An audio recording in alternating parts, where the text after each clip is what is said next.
background noise. Hello, everybody. Thank you for joining us this evening for a fabulous Facebook Live.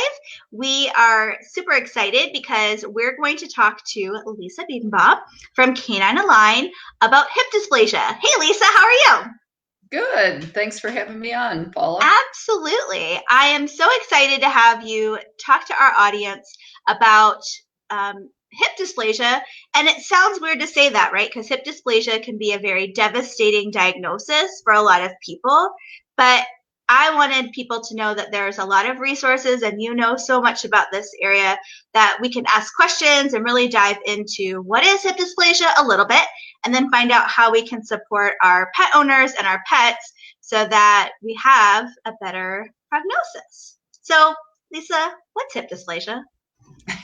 So very simply, hip dysplasia just means that the bones between the acetabulum of the ilium, which is your pelvis bone, and the femur aren't situated correctly. So they either haven't grown correctly or they haven't developed correctly. So it can be a very multifactorial cause. So there are genetic components, there are certain breeds that are more predisposed to it, but it can also be lifestyle, diet, activity. So it's really hard to predict. It can skip a generation. So even with well-bred dogs, sometimes there's one in a litter out of the entire litter that gets it.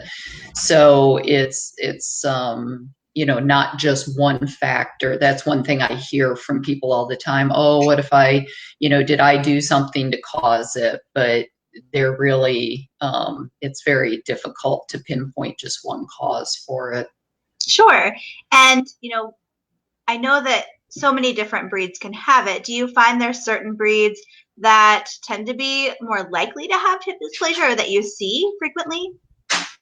Yeah, it occurs most often in medium to large size dogs, but actually, according to the OFA, which is one of the certifying agencies for the x-rays, like for breeding stock, English bulldogs are actually the number one for the number of bulldogs there are.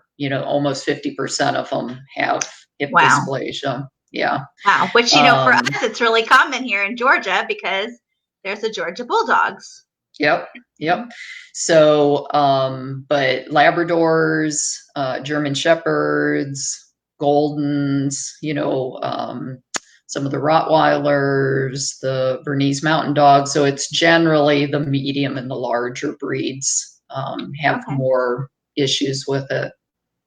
And, some people might not know who you are. And I think it's really important that we're talking to you because you know about this, but give us a little bit of background as to how you know so much about hip dysplasia. And because not everybody knows who Lisa Biedenbaugh is, that crossed my mind. Yeah. So for those of you who don't know me, I am a physical therapist is what my educational background is. I worked in just the human field for the first 15 years. And then when I found out that canine or animal rehabilitation was a thing, I was all over it. And so I went back and got a certification in canine rehabilitation. And in 2003, I started working just part-time for a veterinarian. And since that time, I've actually transitioned over to the veterinary side of things full time and only have a few human clients on the side now. So I work for a veterinary specialty hospital and see a lot of their post-operative cases as well as other cases that are applicable for rehab from other veterinary clinics. And then about 3 years ago, I met with a gentleman who does human garments for posture alignment and things. And we developed a company called Canine Align. Awesome. And we're going to hear more about that, guys, tonight. So thinking about, hip dysplasia, you say there's so many different things that can basically contribute to a dog developing hip dysplasia, or, it could be genetic, it can be lifestyle, so many different things. What's the number one thing you would recommend people do if they think there's possibly an issue? Maybe their dog, is having a walking issue, or something just doesn't seem right in their hind end. What is a first step to say, is this a problem? I think definitely having a consult with your veterinarian is so important, because the only way to really truly diagnose it is through x-rays. And Hmm. there are a lot of other similar issues that can look like hip dysplasia, problems with their back or their hips or even their knees sometimes can all lead to gait problems and abnormal walking patterns. So really you need to go see a veterinarian to get a thorough workup, because what may help with hip dysplasia may not help with other types of similar issues. So it's really important to get a good, accurate diagnosis. And the sooner the better, right? Right, because with the hip joints not fitting well together, you're going to create friction and more wear and tear. So over time, that's going to become arthritis. So the sooner you can get a diagnosis and start preventative treatment or management issues, the better. Yeah, absolutely. And I also see from the behavior side, you can have behavioral issues because it's uncomfortable to have that friction and to have, things not working properly. We may think, oh, they're just kind of being a jerk, but really making sure we check everything out with our vet is a really good thing to do. Step one. Yeah, absolutely. We hear all the time that the dogs will snap at somebody when they try to pet them over their hips, or they go to nudge them or help them up off the floor, and the dog may turn and snap at them, but it's a Mhm. pain response. Absolutely. So, at what age can a dog display issues with their hips? It can be very young sometimes. I've seen dogs as young as 4 to 6 months old start to develop problems. Wow. Yeah, and they go through, as puppies, just like kids, will go through Mhm. these growth spurts, and sometimes that's when the problem will start to show up, because their bony structure isn't completely formed yet, but sometimes their muscle system takes a little bit longer to develop than their skeletal system. So if you don't have good inherent stability in your hips, then that's when the symptoms can show up sometimes. But in other cases, it may be anywhere from 2, 3, 4, 5, 6 years before they really start to develop symptoms. Okay. And I was, thinking about my own dog, Curly, who's now 13. He's always had some structural stuff. Lisa's worked with him, and I've worked with other, vets on the rehab side. And, we just keep working on him. And finally, my vet had recommended, next time he's in for a dental, let's go ahead and x-ray. And boy, do I wish I had done that sooner, because he does have a hip issue. He also has some spinal stuff too, but I wish I had known sooner, right? Because there's so much more you can do. I mean, obviously, whenever you can figure it out, but people shouldn't really be afraid of the diagnosis. Is that true? Yes, I mean, I will post to a couple of the Facebook hip dysplasia groups, and all the time I read these heartbreaking stories where they just found out their diagnosis and they're so upset and they're so worried and so scared for their pet, and they just don't know where to turn. And I tell them, we've treated it successfully in hundreds of dogs, and there's really a lot you can do to help treat hip dysplasia. So don't fear. Right. And I think the other thing people need to really realize, aside from, don't be fearful and definitely go ahead and get those x-rays, is, and when it doesn't cost that much to get the x-rays and to know, but also your dog might not actually act like they have an issue. Like Curly is little, but he can still counter surf. He still jumps. He still runs. He still plays, even though there's an issue. And I'm sure you've seen it too, where, dogs are diagnosed and they say it's severe, but the dog still acts crazy and, does all the fun things, right? Yeah. It Yeah, doesn't slow him absolutely. down. It's very interesting to me that there's a big disconnect between what the x-rays look like sometimes and how the dog functions. I've seen x-rays that, like for instance, if I have a client coming in, the referring veterinarian will sometimes send the x-rays digitally to me ahead of time so that I can look at them, and I'll pull them up and I think, oh man, that's awful. Like, how And is this dog going to get in the door? yeah, exactly. So I'm expecting them to be carrying the dog in, and the dog comes in and his tail's wagging, and he's got kind of a funny little waddly gait, but he's happy. And you look at the dog and you look at the x-rays and you're like, wow, I would never have put those two together. So I tell people, even if you get a diagnosis of severe hip dysplasia, it doesn't necessarily mean, I mean, it looks bad on x-ray, but it doesn't necessarily mean that it's like a death sentence for your dog, because even dogs with hips that aren't even in the socket sometimes, I mean, it'll look like that. And I'm thinking, how are you walking? But they get around and they do pretty well. So Sure, yeah. And that's, you might not even realize they have an issue until something more comes up that you're like, oh, okay, this is a big deal, right? So get ahead of it.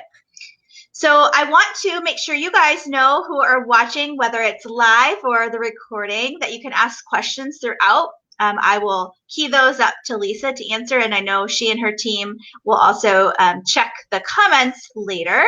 So feel free to post any questions you have about hip dysplasia or anything that we're covering regarding support for those animals with hip dysplasia. So, there's so much we can do to be proactive. And some of those things involve like medications and PT, but you're specifically here because you actually have worked very closely with other professionals on creating a garment that can help. And so I know that our audience wants to learn, what is that?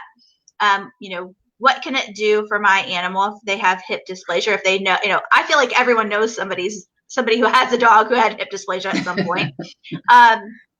So tell us what Canine Align is and how it can help dogs who have hip dysplasia.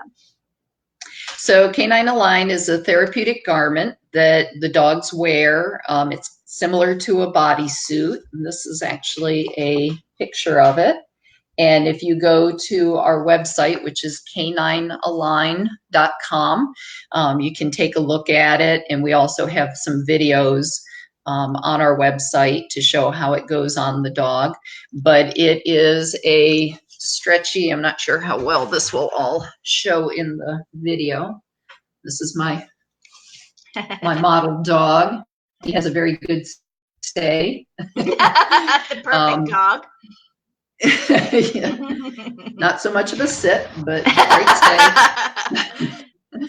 So it's a very stretchy, form-fitting fabric.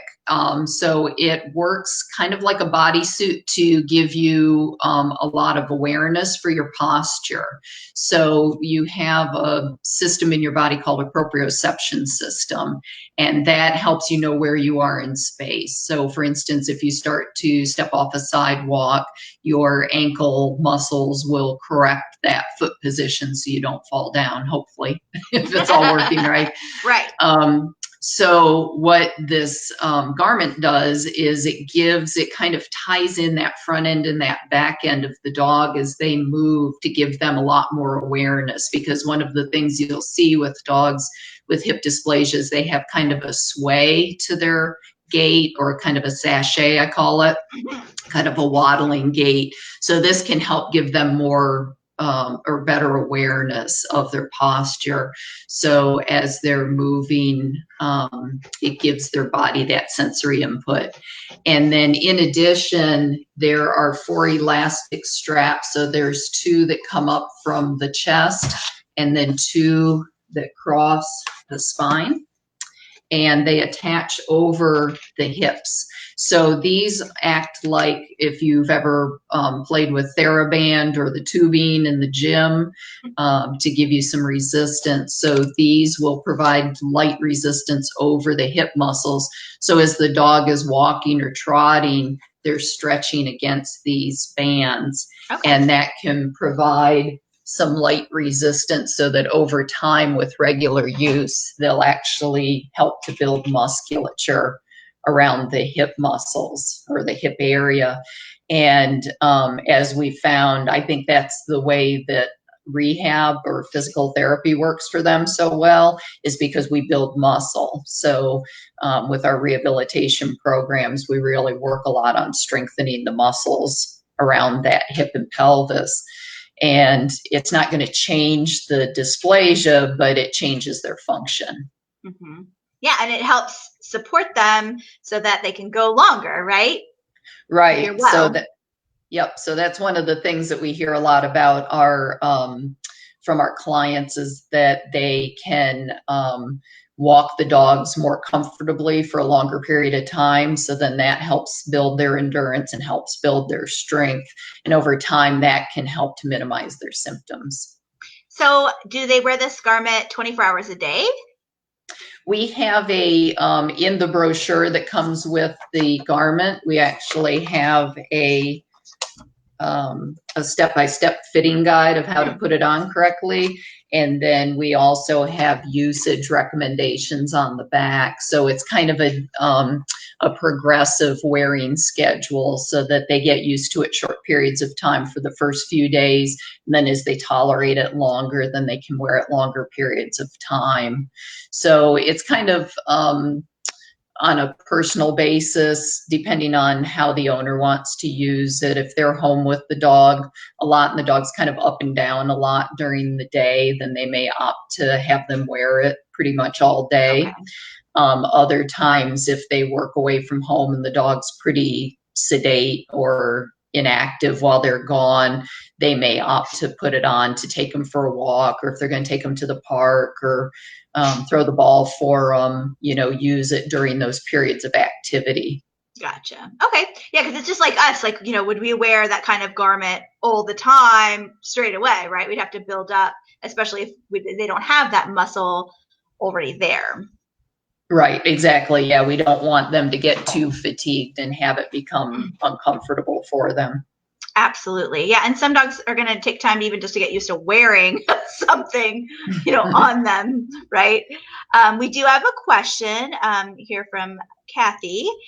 So are there certain symptoms we should be looking for, especially in younger dogs? Yeah, so some of the early symptoms that we'll see is, especially in young dogs or puppies, they tend to be very bouncy and very quick to pop up from laying down to sitting up or laying down to standing. So some of the early signs that people will mention is the dogs are hesitant to jump in and out of the car, to go up and down stairs. After they play, they may be stiff when they get up later, so they go out and they play ball and they rest for 20 or 30 minutes and then they look stiff or slow to get up after that. Or they go for a long walk and then they limp later that day or the next day. So those are probably some of the early symptoms that you'll see, is either soreness or stiffness after activity, or a hesitancy to do any of that thrusting, up and down, like on and off the bed.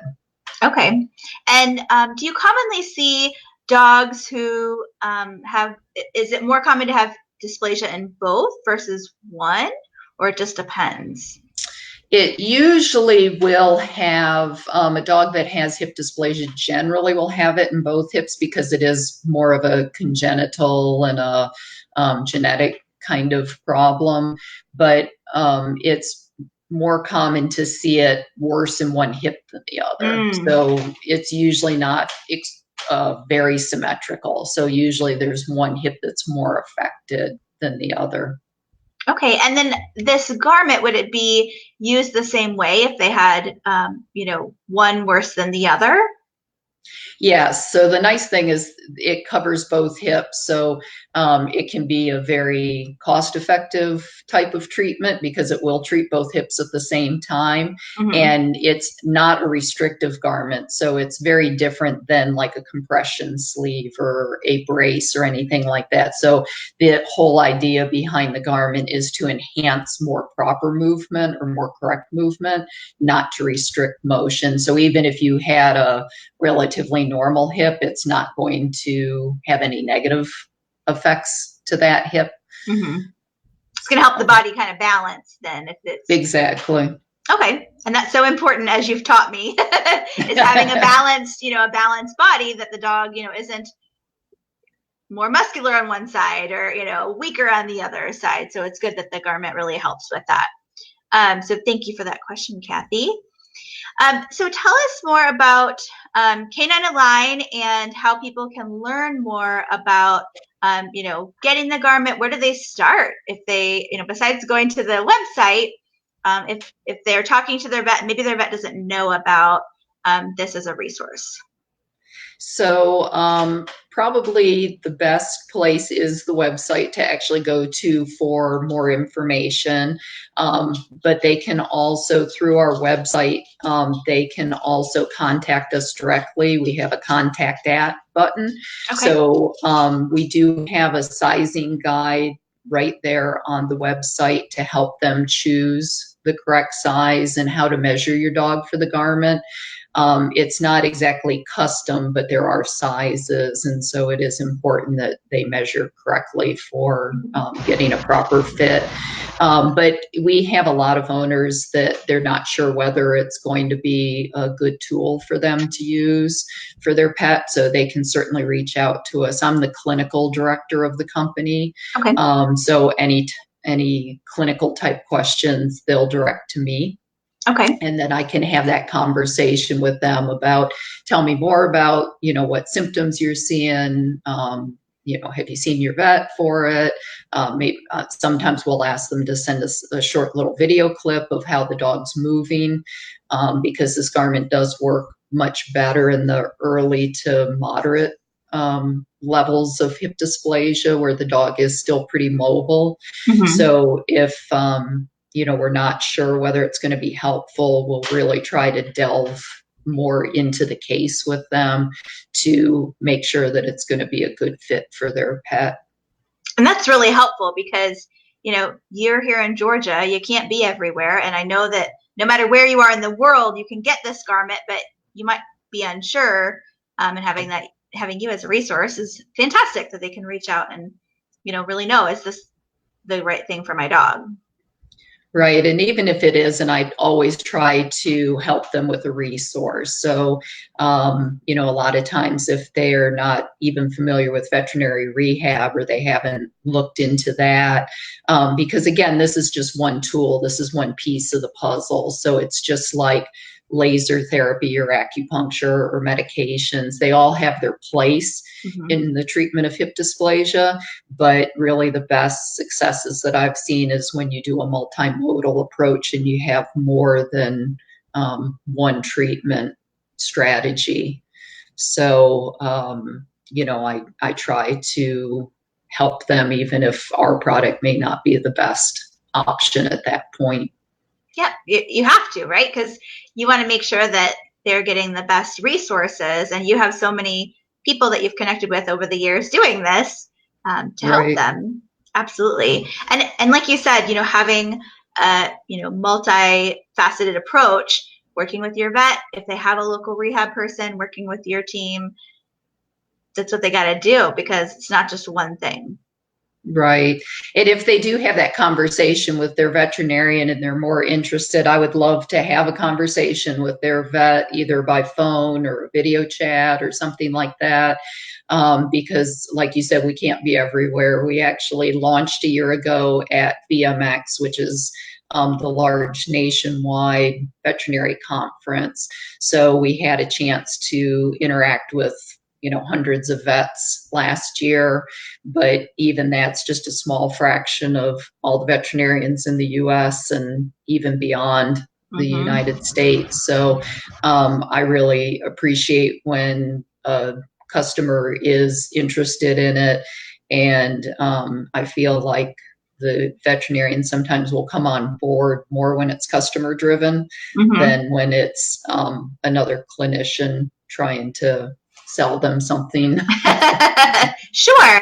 And I think the other thing too is, you know, it can be scary to, I know in what I do is, offering other resources. And so if you're, the individual with the dog with hip dysplasia, you telling your vet, I'm curious about this. Like, can we look into it together so that everybody's on the same page, right? Because it's not about, not having the vet involved. You want the vet involved so that you guys can talk the same language and, really help this pet. Yeah, absolutely. I mean, I think it's very important for the veterinarian because they're going to have the clinical know-how, and they're going to, once they understand what the garment can do, they can help that customer or that client decide whether that's going to be a good tool for their pet. Absolutely. And they'll see them hands-on since you're not going to be physically there for them, so they can actually see, like, is this fitting properly, and how is the dog doing over time. So that's very helpful. So you guys, we have Lisa here, so ask questions. Don't be shy. Kathy, she broke the ice, so people can ask questions. And do you feel like you can share this with people? Because the more knowledge that's out there, the less people will be scared or very upset. People love, love, love their animals. I know Lisa loves their 2 dogs. Even they're the crazy little things, but we want to make sure that people know about this because, I know if I didn't have resources and I was told that my dog had hip dysplasia, which Curly actually does, but I have resources, right? Like, I know that there's a possibility. It's not just about, they have no quality of life, or they're going to be on, medication that's not going to do much. It's going to, break them down. It's like, this is one of the things that can really help. And there's so many other resources out there, and people need to know that that is something. And even sometimes veterinarians don't know, right? Like, they may not have a rehab person like Lisa around to support them, and that's so valuable. All right, so we've got another question here. Larky wants to know, well, how do you care for this garment? So yeah, I can imagine if your dog's like working out in it. It could be, depending on who your dog is, it could get a little interesting, right? So Lisa, how do you take care of the garment? I think I've never thought of that. Good job. Yeah. So the garment is hand washable. We don't recommend putting it into the washing machine, Okay, good to know. because of the Velcro, so it can pill the material. And just over time, it is a 4-way stretch fabric. So, the agitation in the washing machine can be a little rough on the material. So we recommend hand washing it in lukewarm water with just a little bit of detergent and air drying it. But we've had some of the garments on dogs for going on close to a year now. And we haven't, heard any negative things like, oh, it's worn out or the straps are worn out. We actually spent 2.5 years in the prototyping phase. So we really tried to just stitch by stitch, the binding, the type of, I learned so much in that time. My learning curve was almost vertical. But it's funny because I drive everybody crazy now because I look at products and I'm like, this is terrible. They shouldn't have, used this material, and they should have done this. This is not right. So, yeah, but when you have to go back to the drawing board, our retail garment was, I think, the 6th or 7th iteration out of our prototypes. So we really put a lot of thought into it, and we thought about how the owners were going to use it, and we tried to make it as user friendly as possible and simple to put on, because dogs aren't necessarily going to stand still, especially when they're ready to go out for their walk. So right. We tried to really think through all of that in our design. Yeah, absolutely. Because if they're big dogs and they're still mobile, they could be rough on this stuff. So that could be definitely. And I think, like, when I buy my own clothes, I'm like, how do I have to wash this? Do I have to take it to the dry cleaner? No, I'm not buying it. Yeah. Yeah, if it's dry clean only, it goes back on the rack for me. Exactly. Like, okay, one garment, hand wash. All right, I can pull that off, right? So what are some other things we need to know about, living with a dog with hip dysplasia and using a garment like you've created with your team, that maybe we haven't covered tonight?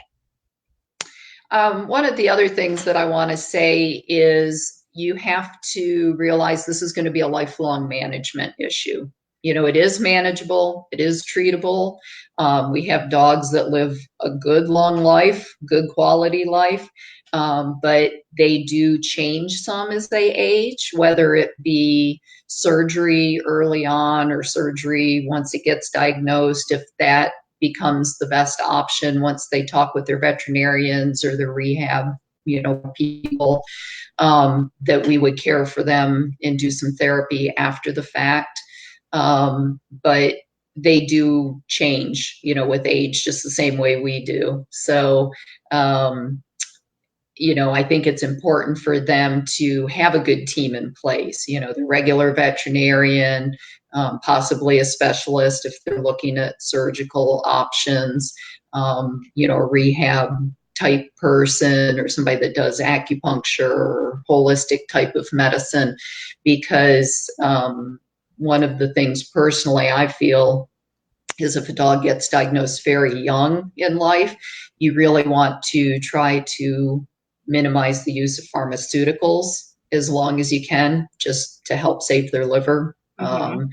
And not have and kind of save those later on when they're 12, 13, 14. It's much more about quality Right. of life and keeping them comfortable. But there are so many other options that are out there that are either more in the line of supplements or laser therapy or acupuncture, more holistic type of treatment strategies. Mm-hmm. And what are some of the things people need to keep in mind? Like you talked about, this is manageable. Management means also their physical body, like what we do with them. So what are some of the things that you're like, definitely do this, but try to avoid this? Yeah. So rule number one, keep your dog lean. Okay. So I tell people if you're going to do one thing for them, keep them on the lean side of normal, because excess weight is just more stress on their joints. B, fat tissue actually has an active metabolism and it's pro-inflammatory. So Oh, the okay. less fat that they're carrying on their bodies, kind of the whole inflammatory system will be damped down a little bit. Number two is avoid weekend warrior syndrome. So, don't have a couch potato dog for the week and then expect to be able to go out on a 5-mile hike or go play 20 minutes of fetch or something like that. So regular, steady, moderate exercise is probably the number two thing. Um, and I would just try to minimize the high impact, the jumping, the explosive running, things like that. Not to say that they can't do it, but try to look more at leash walking, swimming, some of the lower impact exercises is the majority of your activity, with a little bit of the higher impact stuff thrown in periodically. Okay, great. So we have another question here. Larky is asking about, and we covered this a little bit, but it's good because we've got some people who just jumped on. How early should we use this garment?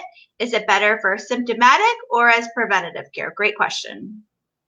Yeah, so the nice thing about this garment is it can be used really, really early on, because it doesn't restrict motion. It's actually enhancing more correct posture and motion. It can be used almost as a preventative. So if you have a very at-risk breed, and especially if some of their litter mates have had hip dysplasia, there's certainly no harm in using this garment early on to try to promote good posture, promote strength around those hip muscles. We have seen that the best results generally are in dogs with the milder symptoms, like I mentioned before, where they are still pretty mobile, just because the dogs that have already deteriorated in terms of their muscle a lot, there's not that much left to build, and they don't have the endurance to get up and walk and move in it. So this interacts a lot with their muscular system. Mm-hmm. So the dogs that still can get up and walk and, and be fairly active, I think get the bigger benefits out of it. Absolutely. It makes sense. All right. So we're getting close to the top of the hour, Lisa. And I actually don't know the answer to this question either. So, when it comes to the garments, they've sized out their garment. They've measured their dog 3 or 4 times. For me, I'd have to have a friend do it because it's just a huge weakness for me. I'd buy the German Shepherd size for my little dog. So, next steps, is it going online and purchasing it? What's kind of our price range? And it can be something you can purchase anywhere in the world, right? Yes, absolutely. So if you go right to our website, like I said before, we have a measuring guide right on the website. So we have a visual measuring guide to help you so that you're accurate with your measurements. We also, if what we really strongly recommend is that they send us an email with the measurements, because I have measured enough dogs that I can sometimes look at the measurements and I'm like, that's either a really, really odd shaped dog, or you may want to remeasure that. Or we have a few that kind of fall a little bit in between sizes, where 3 of the 4 measurements are in one zone and the other measurements in the other. So if you have any questions at all about the size, and we recommend just shoot us an email, we'll absolutely help you out with that, because we want you to get the right size and be able to use it right out of the box rather than having to exchange it for a different size. Absolutely. We currently have 3 sizes available, so we can fit roughly from about 45 up to about 120-pound dogs. Okay. So most of the at-risk breeds, your Labs, your Goldens, German Shepherds, we have a size for. We're actually working on sizes above and below that, those 3 right now. And we do ship internationally. So the garment's $195, and it's the same, all of the sizes. Oh, okay. And you can purchase right online, or like we said, you can shoot us an email, ask some more questions. We'll help you out however we can, to make sure that this is a good tool for your pet. Yes. And I think that's a great thing to have in a company, is that someone who's really looking to make sure this is the best thing, and to support that as well. We've got another question here I want to make sure we cover. Jody's asking, which we didn't talk about really, is what improvements should we look for after using the garment for a little while? So I tend to see 2 different types of improvements. Sometimes I will see almost an immediate improvement in their posture and their gait pattern or their walking when we first get them into the garment. And I think that's that sensory stimulation. So all of a sudden they're like, "Ooh," and they almost kind of connect their whole body, and it's really giving them a lot of input through their brain. So sometimes I'll actually see, a little bit more symmetrical gait pattern or a little bit straighter posture. What we tend to see over time with more regular use is usually they're less stiff with getting up onto their feet. They can walk farther, and or with less pain. We've had some people that said initially the dogs couldn't climb stairs, and after several weeks of use, now their strength and their confidence is better, to the point where they're comfortable with climbing stairs or getting on and off the couch or in and out of the car. So those are the type of improvements that we have the owners look for with their pet. And should that be something that people maybe keep a little journal or a video log, maybe like before and after, to kind of see and be able to check in with, Canine Align and say, how does this look? Am I on the right track? Yeah, absolutely. I mean, we have customers that will check in with us, like when they get the garment and they'll put it on and they're like, does this look right? Is there anything else that we should be doing? We'd like to be very interactive with our customers. We're a new company. We're still, pretty young. And we love to get that feedback from our customers because we want to put the best product out there possible. And so we love hearing, any comments back, any type of constructive criticism. And also we love little video clips. We love to post them to our Facebook page and Instagram and on our website, and just to encourage other owners, like, look, this owner had a dog with very similar symptoms and a similar case to you, just to show them that, there is hope and there are tools out there, that can help their pet. Yeah, and that's great to have that community because people aren't alone, whether it's hip dysplasia or, other things. There's definitely, you talked about, there's other groups out there people can, get into, but coming into a Canine Align community where, you have the experts and that they want to, know that feedback to make sure you're getting, that progress for your dog. Yeah, and also I wanted to mention, starting next month, we're going to actually be doing a series of Facebook Live posts on our Canine Align Facebook page. It's called Hip Hip Hooray. That's adorable. And so we're going to, each week we're going to talk about different things related to hip dysplasia. So if anybody that's watching tonight has a dog with hip dysplasia or knows a friend of theirs or something, we would love to have them invite them onto our Facebook page, and then they can get links for that. And, we'll announce the date soon and the topics and everything. So we've already got a couple of speakers lined up, and I'm really excited about it. Yeah, that is super exciting. And I posted the website for you guys as well as the Facebook page. So make sure to go out and like it and share it, because the more people that know about this, the more dogs that can be helped. If this is the right fit, get it. I'm just rolling with it today. But, it's all about sharing that knowledge. And Lisa has so much knowledge, not just in the hip area, but, so much when it comes to rehab. And we want to make sure that people know that there are resources out there, because it can be very devastating to get that kind of diagnosis, especially, we're talking about dogs very young can have this, even if they come from a great line, a great breeder, it can show up. And I've had a friend who everything was checked, and then still got a dog with hip dysplasia very young. So, make sure that you're keeping an eye on your dog and asking those questions so you can identify it early. All right, guys. Well, and Joyce, I just posted you should see it on the screen. I'll also put it in the comments later for the Facebook page. So check that out. It's just Canine Alignment. So Lisa, anything else we want to share with this group before we say goodnight? I just want to thank everybody for tuning in on a Saturday night. It's very exciting that we had an audience, and I hope each one of these posts that we do with our Hip Hip Hooray series, it'll continue to grow.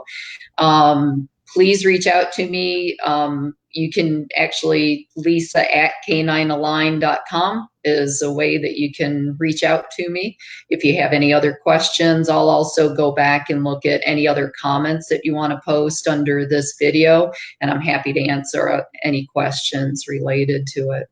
Wonderful. And if you haven't met Lisa already, she's crazy awesome. So I'm glad that she was able to make the time to be on this Facebook Live with us tonight, and keep the conversation going, guys.